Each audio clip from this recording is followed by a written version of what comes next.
لە بەغداوە سێپان شێروانی ئەندامی پەرلەمانی عێراق میوانمانە. کاک سیپان، ئەم کاتە باش پێتان وایە کۆبوونەوەکەی سبەینی پەرلەمانی عێراق بە چه ئاڕاستەیەکە ئاڕۆ؟ بەڵێ بەناوی خۆی گەورە و دلۆڤان کە ئەو کاتەی ئێوەش باش کاک عەمار، کۆبوونەوەی سەبەی پەرلەمانی عێراق پێ ناچێت بە ئاڕاستەیەکی باشدا بچێت، چونکە ئەو ڕێکارە یاسایی و ئیداریانەی کە پێویستە سەرۆکایەتی پەرلەمانی عێراق بگرێتە بەر بۆ دانانی هەر دانیشتنێکی پەرلەمان وەک پێویست نەگیرایتە بەر. هەروەک دەزانن بە پێی مادەی 37 نظامی داخلی پەرلەمانی عێراق بۆ دانانی هەر جەدوەل ئەعمالێک دەبێت سەرۆک و هەردوو جێگیرەکەی ڕەزامەندی لەسەر بدەن. ئەوەی کە بۆ بەیانی دەستنیشان کراوە بەڕێز فەرهاد ئەتروشی کە جێگیری سەرۆکی پەرلەمانە ڕەزامەندی نەداوە، بەبێ ڕەزامەندی ئەو دانیشتنی پەرلەمان دەستنیشان کراوە. عێراق کە وڵاتێکی فرە پێکهاتەیە، دەستەی سەرۆکایەتیش لە هەر سێ پێکهاتەی سەرەکی عێراق پێک دێت. ڕەزامەند نەبوونی یەکێک لە ئەندامانی دەستەی سەرۆکایەتی یان سەرۆکیان یەکێک لە جێگیرەکان بەو مانایە دەگەیەنێت کە یەکێک لە پێکهاتەکان لەگەڵ ئەم بابەتە نییە. هۆکارێکەشی زۆر هەڵدەگرێت، بە تەفاسیلی باس لە بابەتی ئەوەش دەکەن کە ئایا بۆچی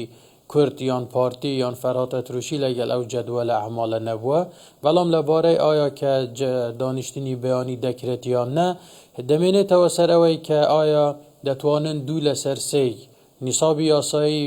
کامل بکەن بۆ بەڕێوەچوونی هەڵبژاردننی سەر و کۆماریان نە. بەڵام ئێمە پێمان وایە چ کامل بکرێ و چ کامل نەکرێت، بەیانی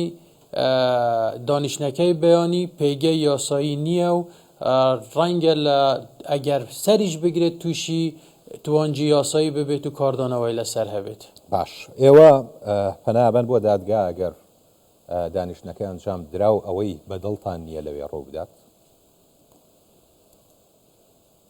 خۆی ئێمە بابەتەکە سیر کە کاک عەمار وەکو ئاماژەم پێدا مادەی 37 نظامی داخلی زۆر وازەحە. ئەگەر بێت و هەر جۆرێک پابەند نەبوون بە ئەنزیمەکان یان بە قانون یان بە دەستور، ئەوە ڕاستەوخۆ ئێمە موسسەیەکمان هەیە بە ناوی مەحکەمەی ئیتحادی کە ئەرکی یەکلاکردنەوەی ئەم جۆرە تانانەیە، یانیش ئەرکی تەفسیرکردنی نسوسی دەستور و چەندین ئەرکی تر کە خۆتان دەزانن لە مەحکەمەی ئیتحادیدایە. بۆیە زۆر ئاسایە لە هەر شوێنێک ئێمە بینیمان کە مخالفەیەکی یاسایی یان دەستوری هەیە، ئەوە هانا بۆ مەحکەمەی ئیتحادی ببین. بەڵام جارە هێشتا زووە بۆ ئەوەی ئێمە بیر لەو بابەتە بکەینەوە، چاوەڕێ دەکەین بزانین بەیانی چی ڕوودەدات. باش، ئەگەر بەیانی کۆبوونەوەکەی پەرلەمان ئەنجام بدرێت، ئێوە وەکو فراکسیۆنی پارتی بەشداریەکەن؟ من پێم وایە ئێمە هێشتا تەوجیهمان بۆ نەهاتووە لە قیادەیەوە کە ئایا بەشداری دەکەن یان نە. بەڵام بە خوێندنەوەی من ئێمە وەکو پارتی هیچ جار بەشداریمان لە پرۆسەیەکی نایاسایی نەکردووە. ئەم دانیشتنەی پەرلەمانیش بەهۆی واژوو نەکردنی یەکێک لە دەستەی سەرۆکایەتی پەرلەمانەوە دانیشتنێکی نایاساییە. بۆیە من تەوەقعی ئەوە دەکەم پارتی بەشدار نەبێت. هۆکاری تەوقیع نەکردنی کاک فەرهاد کە نوێنەری پارتی و نوێنەری پێکهاتەی کوردە لە دەستەی سەرۆکایەتی بۆ ئەوە دەگەڕێتەوە کە دۆخی ئەمڕۆی عێراق دۆخێکی زۆر زۆر هەستیارە، هیچ کەس لە هیچ کەس شاراوە نییە، پێویستی بە گفتوگۆ و یەکدەنگی و یەکڕێزی سەرجەم لایەن و پێکهاتەکانی عێراق هەیە بۆ تێپەڕاندنی ئەم دۆخە سەختە. ئەمڕۆ نە ڕۆژی کودەتایە، ئەمڕۆ نە ڕۆژی موامەرەیە، ئەمڕۆ نە ڕۆژی سەپاندنی ئیرادە و ئەمری واقعە، ئەمڕۆ ڕۆژی تەوافقی نیشتیمانیە لە نێوان سەرجەم لایەنە سیاسیەکان و پێکهاتە سەرەکیەکانی عێراق بۆ پاراستنی عێراق و سیادەی عێراق و هاوڵاتیانی عێراق لەو شەڕی کە ناوچەکەی گرتوتەوە، لەو دەرهاوێشتە ئەقتصادیانەی کە ناوچەکەی گرتوتەوە، لەو مەترسیە ئەمنیانەی کە عێراق بەدەستیدا دەناڵێنێت. هێشتا پرسەی چەند شەهیدێک لە هەرێمی کوردستان هەیە کە بەهۆی ئەم شەڕەوە دانراون. پەلەکردن بۆ هەلبژاردننی حکوومەت خۆی ئەم بابەتە دەباتە بنسوالەوە کە نیەتێکی بەلا ڕێدابەرانە هەیە لەم بابەتەدا. باش، ڕەنگە خەڵکێکیش بپرسێت کاک سیپان کە ئێوە مدە و ماوەیەکی زۆرتان لە بەردەستدا بوو بە تایبەتی لەگەڵ ئەو لایەنانەی کە کاندیدیان هەیە بۆ سەرۆک کۆمار بەگەشتە ڕێکەوتن و تەوافقێکتان بکردایە بۆی ئەم کێشەیە ڕوونەدات خەڵکی دیکە لە بری ئێمە سەرۆک کۆمار هەڵبژێرێ بۆ کورد. کاک ئەمار ڕێکنەکەوتن هیچ کات دەستخۆشی ناوێت هەمیشە جێگای سەرزەنشتکردنە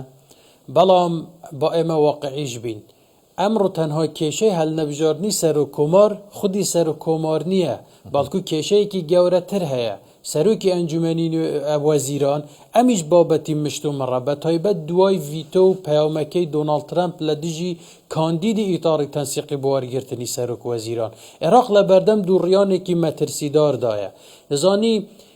سەرۆک وەزیران ئەو کەسەی دەبێتە کاندید بۆ سەرۆک وەزیران باڵاترین دەسەڵاتی جێبەجێکردنە لە عێراق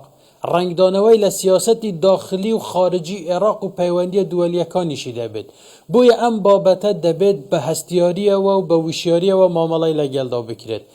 ئەو کەسانێک کە زۆر پەلە دەکەن کە زووترین وەخت سەرۆک کۆمار هەڵدەبژێرن ئەمانە نیەتێکیان هەیە زۆر وازەحە کە بۆچی بۆ پەلە دەکەن کە زووترین وەخت کۆبوونەوەکە بکرێت و سەرۆک کۆمار هەڵبژێردرن نیەتی ئەوانیش هەر مەترسیدارە لەبارەی ڕێکنەکەوتن سیرکە ئەوەلەن بە پێی دەستور ئێمە 30 ڕۆژمان لەبەر دەستدایە بۆ هەڵبژاردننی سەرۆک کۆمار 30 ڕۆژەکە خۆی لە 29 ساڵی ڕابردوو تا 28 یەکی ئەم ساڵ بوو ماوەکە تێپەڕیوە 2 مانگیش بەسەریدا تێپەڕیوە بەڵام با ئێمە ئەوەشمان لەبیر نەچێت لە ساڵی 2022 کاتێک تەحالوفی سولاسی دەیویست حکوومەت پێک بێنێت ئەم ئیتاری تەنسیقیە بەشێکی زۆری پێکهەتەکانی بە یەکێتیشەوە کە پەلە دەکات سەبەی سەرۆک کۆمار هەڵبژێردرێت بۆ ماوەی 10 مانگ هەڵبژاردننی سەرۆک کۆماریان پاشە خست وتیان دەبێت تەوافقی نیشتیمانی هەبێت باشە چۆن دوێنێ بۆ ئێوە حەلال بوو 10 مانگ پێک هەڵبژاردننی سەرۆک کۆمار دوا بخەن لە پێناو یەک ڕێزی نیشتیمانی بەڵام ئێمە 3 مانگ دوامان خستووە نابێت زیاتر دوا بخەین زۆر باش بەڕێز سێپان شێروانیان دامی پەرلەمانی عێراق زۆر سپاس بۆ بەڕێستان لە بەغداوە میوانی ئێمە بوو